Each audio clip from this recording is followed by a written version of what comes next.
Bronny James. He's 7 for 28 in 4 preseason games. This guy is not an NBA player. The Lakers, the team his father plays for, in front of a league full of people waiting to say, "I told you so." This guy is not an NBA player. So, while the internet was busy turning Bronny into a punchline, something happened in the G League. The kid started actually playing basketball. Not surviving, not treading water, playing. And the numbers, they tell a story nobody expected. Looking at points given up and point score. Oh, take it. Here comes Bronny all the way. That's what they came to see. They came to see Pops do it. That's where this thing shifted. Over 11 G League games this season, Bronny averaged 21.9 points, 5.3 rebounds, and 5.3 assists. Read that again. 22 points per game, 5 dimes. That's not rotation filler. That's not charity stats. That's legitimate offensive production at a professional level. January 24, 2025.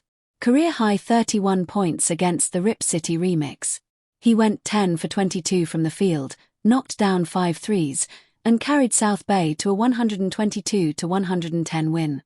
A month earlier, December 12, 30 points on 13 of 23 shooting against Valley. Back-to-back 30-point games in the G League at 20 years old. You don't understand like Noig. And suddenly the conversation wasn't about nepotism anymore. It was about development, about potential, about whether the kid could actually play. But here's where it gets messy. Because those G League numbers, they're real. They matter. But they're also G League numbers. And when Bronny gets called back up to the Lakers, when he's playing actual NBA rotation minutes against actual NBA players, the production disappears. 27 games with the Lakers this season. He's averaging 1.9 points, 0.4 rebounds, and 1.1 assists, shooting 31% from the field, 28% from 3 in 6.7 minutes per game. Those aren't just bad numbers. They're invisible numbers. The kind of numbers that don't show up in box scores unless you're looking for them. So, which Bronny is real?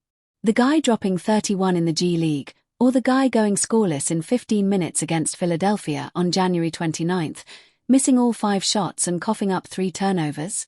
That's the question, and it's not an easy one to answer. Let's go back to October 30th, NBA debut against Cleveland, his dad's old team and his dad's old city with his dad on the floor next to him. The pressure was suffocating. The moment was massive. And Bronny, he scored his first NBA basket, got 2 assists, grabbed a steal. The Lakers lost by 24, but Bronny showed up right here. James Bronnis going to fire it up. There it is. First NBA basket score. That was supposed to be the beginning, the moment where he proved he belonged. But then the minutes dried up. He'd play 3 minutes here, 5 minutes there. Never enough time to get into rhythm. Never enough touches to find his spots. Just spot duty. Garbage time. The kind of minutes that don't mean anything unless you're trying to prove you're not a liability. And for a while, that's all he was doing. Proving he wasn't hurting the team. Not helping, just not hurting. Until January 31st. Washington Wizards. 4th quarter. JJ Redick needed minutes, needed bodies. And Bronny played the entire final frame. 12 straight minutes, 5 points on 1 for 6 shooting, 2 rebounds, 2 assists. The Lakers won. Oh, take it. Here comes Bronny all the way. Here's the thing nobody wants to say out loud. Bronny James might actually be good, just not yet. And maybe not in the NBA. The G League production is real. You don't accidentally average 22 points and 5 assists. You don't accidentally drop 30-point games back-to-back. That takes skill. That takes confidence. That takes feel for the game. But the NBA, that's a different beast. The speed is different, the size is different, the margin for error is non-existent. And Bronny, at 20 years old, 6 feet 2 inches, coming off a cardiac arrest that cost him an entire off-season of development, he's just not ready for that level yet. And that's okay. Except it's not okay because this isn't a normal development timeline. This is LeBron James's son playing for the Lakers under a microscope. Every miss is a referendum on nepotism. Every turnover is proof he doesn't belong. Every scoreless game is ammunition for the haters who've been waiting to say, "I told you so," since draft night. He's got to get to the point where it's okay to fail. I think he has a real reservation to fail. And I think a lot of that is he's had a camera on him since he was 8 years old. I can't imagine. Reddick's right, but he's also doing what coaches do, protecting his guy. The real question isn't whether Bronny can play. It's whether he should be playing at this level right now. And that's where the debate gets ugly. They should name the G League Bronny League, cause him up, right? I mean, he is really dominating. I mean, have we heard about anybody else's performance in the G League? He is the G League. You know how I know he's playing so well in the G League? When the excuse is, "Oh, it's just the G League. Oh, now it's just the G League." Because let's not pretend this is normal. Bronny James was the 55th pick in the draft. The 55th pick. That's the spot where teams take flyers on guys who will never see an NBA floor. International stashes, workout warriors, long-term projects. And yet, here's Bronny logging minutes for a Lakers team trying to make the playoffs. 27 games, 6.5 minutes a night.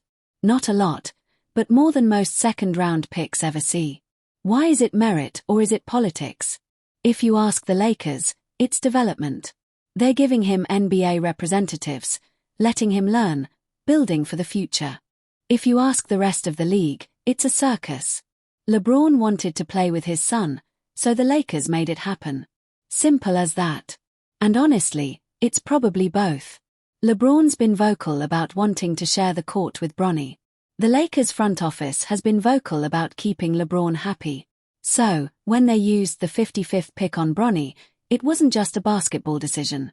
It was a legacy decision, a family decision, a business decision. But here's the uncomfortable truth. That doesn't mean Bronny can't play. You can acknowledge he got opportunities other players wouldn't get and acknowledge he's trying to make the most of them. Both things can be true. What's your take on Bronny? Do you think that he belongs on the Lakers, or do you think that he just belongs to G League? No. I said it from the beginning. You got to put everything in totality, right? You can't just say, "Okay, Bronny, he averaged 4. What is his attributes? 6 feet 2 inches, 42-inch vertical, strong, fast, tricks, can dribble, can shoot the ball, right? So you're 19. At these picks, who is the best option? 24-year-old who's 24, right? I'm comparing you to a 19-year-old. The defense is where Bronny is supposed to make his money, and on tape you can see it. He's got quick feet, he's got length, he stays attached to his man, he doesn't bite on pump fakes, he rotates on time. These are small things, but they're the things that keep you on the floor when your offense isn't there yet. Because Bronny is not a finished product. He's not supposed to be. He's a kid who had a cardiac arrest less than 2 years ago. A kid who missed critical development time. A kid who was never supposed to be in this position this fast. But he is, and he's learning in real time in front of millions. Here's what we know for sure. In the G League, Bronny James is a legitimate scorer. He can create his own shot. He can facilitate. He can put up numbers. In the NBA, he's a marginal rotation player at best. Limited offense, decent defense, not hurting you, but not helping much either. Playing in the G League, that was the option. LeBron James' son. And then that's the narrative there too for him. Like, I want to be the first NBA player to play with his son. All your feelings go out the window. Who cares if he's ready or not? This is a moment in time. It's here. You have to take it. I want to be the first. So, game 1. Putting him on the court so we can get that moment. So, what does that make him? A project, a work in progress, a 20-year-old kid figuring it out. And maybe that's the real story here. Not that Bronny silenced his haters. He hasn't. Not yet. The stats don't lie. 1.9 points per game doesn't silence anybody. Going 0 for 5 against Philly doesn't silence anybody. Average. They're not awful and they're not great. They have a great one in him. LeBron is still great. Austin Reeves has elevated his level of play, but his durability has been an issue because he's been injured. And if you remember, at the height of Luka Doncic's success as a Dallas Maverick, he had Jalen Brunson as a sidekick. Then he had Kyrie Irving, and now he wishes he had Austin Reeves, because if they're on the court together, they can make big things happen. In the 80 games that he's been a Los Angeles Laker, 51 of them have been with LeBron James. They're 32 and 19 when they play together. Obviously, they've won 60% of their games when he's on the court, but that doesn't make you better than OKC, Denver. One would argue Houston, Minnesota, and San Antonio. And so, you're basically looking at a Los Angeles Lakers team that's good enough for the play-in, potentially good enough for a first-round playoff berth, but going home thereafter. But he's also not the punchline people wanted him to be. He's not a total fraud. He's not completely out of his depth. He's just young, really young, and trying to figure out how to be an NBA player while the whole world watches and waits for him to fail. The G League numbers say he can play. The NBA numbers say he's not ready yet. And the truth, it's probably somewhere in between. He's not saving the Lakers. He's not the future. But he's also not a joke. He's just Bronny trying to be a basketball player, trying to carve out his own path. And maybe eventually that'll be enough.